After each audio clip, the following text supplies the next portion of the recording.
Hey guys, so now we have clear and irrefutable CCTV footage of the night that Suga got taken in by the police because of his DUI mishap on a scooter. And the truth looks good for BTS Suga, and it looks horrible for the whole media smear campaign that has embroiled some very reputable mainstream media outlets.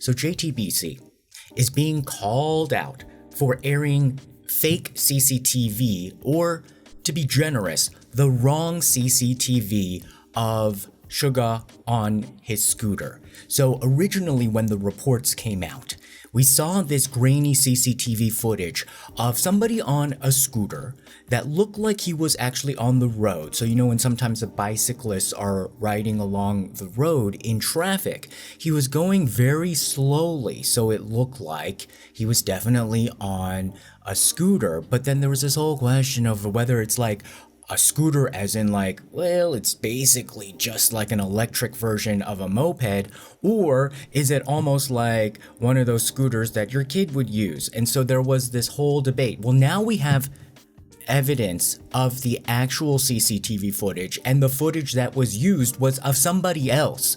Somebody else was riding that scooter, and JTBC attributed that CCTV footage to Suga when they shouldn't have. And then so they are in a total backtrack mode, but no apologies yet. So we did get the actual scooter footage of BTS Suga on it and have it be confirmed by HYBE. And you guys, this really is like when they said at first, oh, he was riding a kickboard. It's literally a kickboard. It's literally a kickboard with a seat. We just need somebody now to track down that device, get the model number, get all the specs, lay it to rest, because when we saw the CCTV footage, it looked like the kid was like, now I'm saying like he's a kid because it reminds me of when I was a kid and the big toy was the Power Wheels, you know, like Power Wheels, like that, like kind of like a fake mini car. Up until that point you had to use pedals to move it along, but this one had a battery and it would move, and you would be like the coolest kid in the neighborhood if you actually had a Power Wheel. It reminded me of the Power Wheel, okay? So something that's almost like that level. You saw him weave through the sidewalk traffic almost as if he was walking. I mean, I have seen girls with high heels that are more dangerous than the little scooter that he was riding, falling down, tripping all over the place. And you saw we're gonna go through the entire CCTV footage, but at the end, essentially where he fell down, so-called fell down, was when he made a turn, and those little itty bitty wheels are too small to make a turn like that. I think he maybe forgot for a moment that he was on one of these Power Wheels and he was on a bicycle, because a bicycle could definitely do that. If he were even on a big scooter that he's being accused of by all the aunties, he wouldn't have even fallen over, because the wheel could have done that. But that itty bitty little plastic wheel could not handle a turn where he was basically like, okay, I'm gonna turn and park it, and then he fell over. Yes, he shouldn't have done what he did, but I could see how there's more justification for HYBEs, high heels under the influence, than when he was essentially just turning to park his scooter and then just kind of fell over because the thing was like a Power Wheel, like a toy. Okay, so let's go through the CCTV together. It's about a minute and 1 second. So you can see Suga come passing the bus stop up there, and underneath the bridge, there are the 3 policemen who are just patrolling, just walking around. You see Suga now, he's in the middle of the screen, and now towards the bus stop at the bottom of the screen. Now here's another view. Yes, he's in the white shirt, and you can see even clearer the 3 bored police officers. Now this is another shot right there where he turned and just tried to park, and then he fell over, his helmet fell off. So yes, he did wear a helmet. Yes, he was on his little scooter that looks like a kickboard. And then there are the 3 policemen. Were they stalking him? Were they following him? I don't really think so at this point, but it definitely looks like they were trying to score an easy win against Suga. And so now they're talking to him, and then now they might be making a fuss because recently in the news, there's been a lot of anti-scooter sentiment. So this would have been an easy layup for them to report back to their bosses, because the bosses are going to be like, well, what happened on your patrol? And they were like, oh, we got like a scooter rider who was drunk. And then it turned out to be Suga. Oh my gosh. So let's look at that turn again for you guys if you want to keep looking and see what happened. It literally was like, if this was a kid falling over and not BTS Suga, a grown man, this would be, the police would barely even register this, and they would just keep it moving. This whole thing becoming this national scandal, there's something else going on, and people taking advantage of BTS Suga. This is an absolute disgrace what they're doing. He literally fell over. Like I said, there's girls who can fall over even faster and harder than that just wearing high heel shoes, making a turn into the apartment complex. You know, not to just nitpick on girls in high heels. I mean, I've seen drunk men in the bus create more of a danger, arguing with the passengers, picking fights, and distracting a bus driver. So look at this. Absolutely ridiculous that this has turned into some sort of witch hunt against BTS Suga.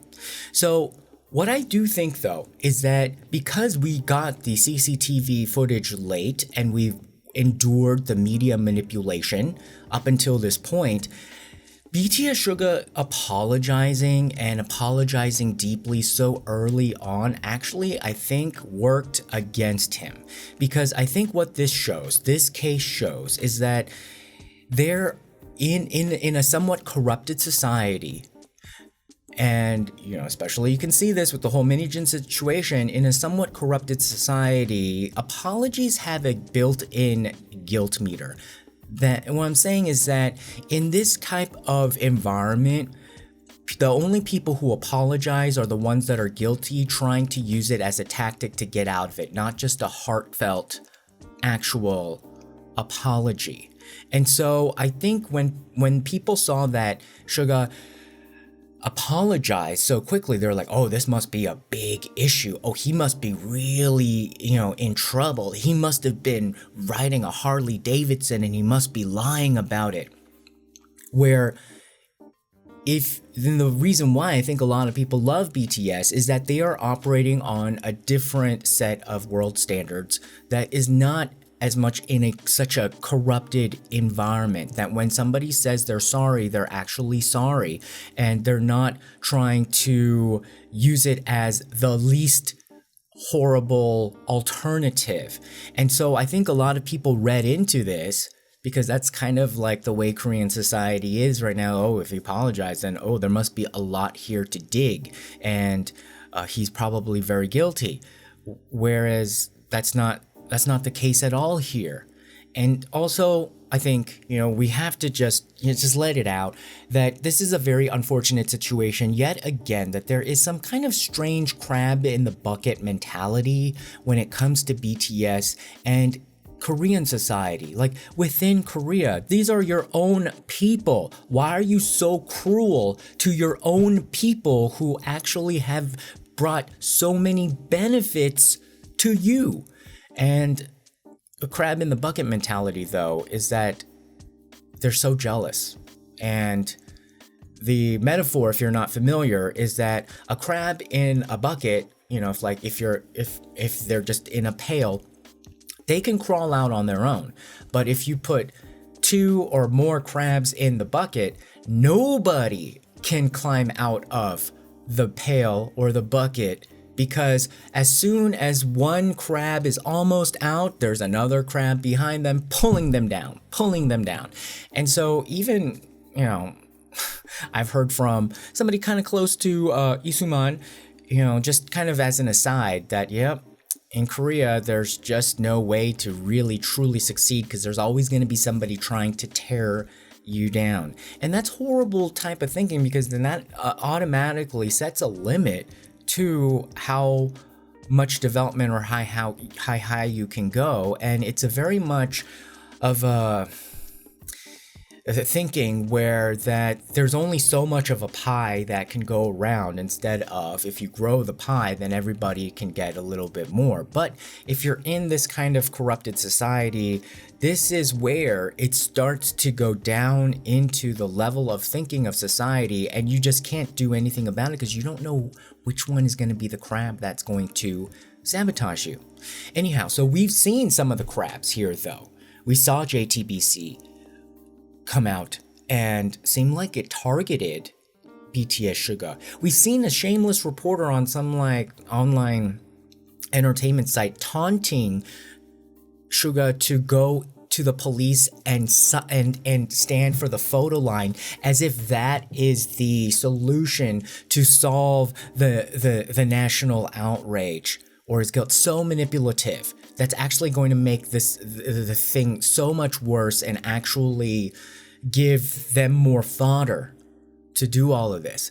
But at the same time, the biggest problem though are the people just willing to accept this and, drink the banana milk, eat the monkey kick, and act like a monkey and just kind of accept lies.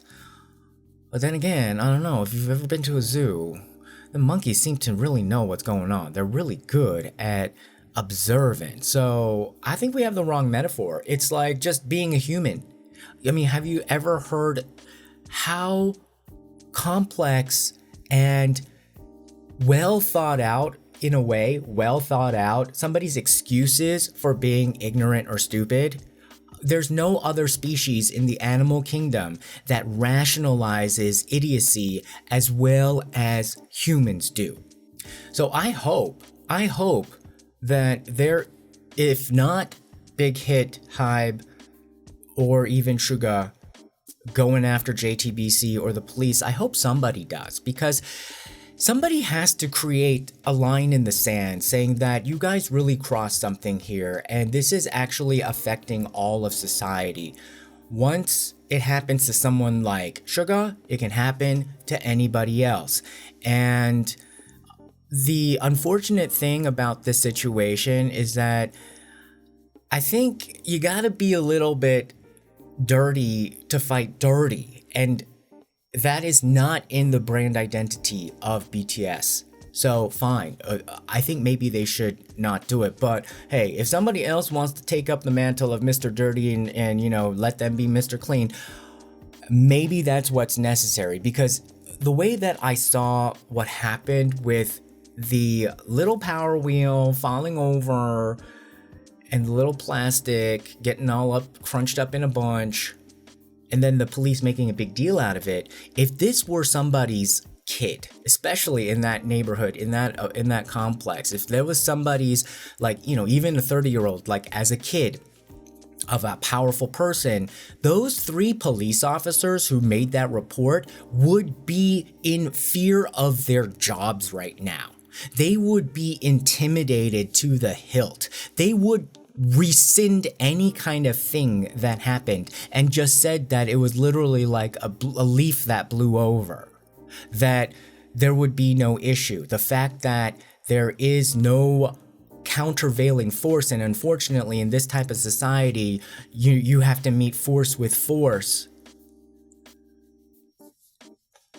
that goes to show how much restraint and what a different type of character the BTS guys have, that they're not willing to be in that dirty fight, that they really are just letting truth prevail eventually, but taking the risk that during that wait, you could be convicted or ended during the wait. But what this shows to me is just even more support for the BTS members and the whole movement, is that they're not willing to engage in this dirtiness and let the monsters eventually reveal themselves, although they don't always show themselves. And but that's bravery, to be able to be willing to take that risk. All right, guys, you saw the CCTV video now. If you haven't already, what do you guys think? Put your comments below. Remember to like, share, and subscribe. And I'll see you again next time. Bye-bye.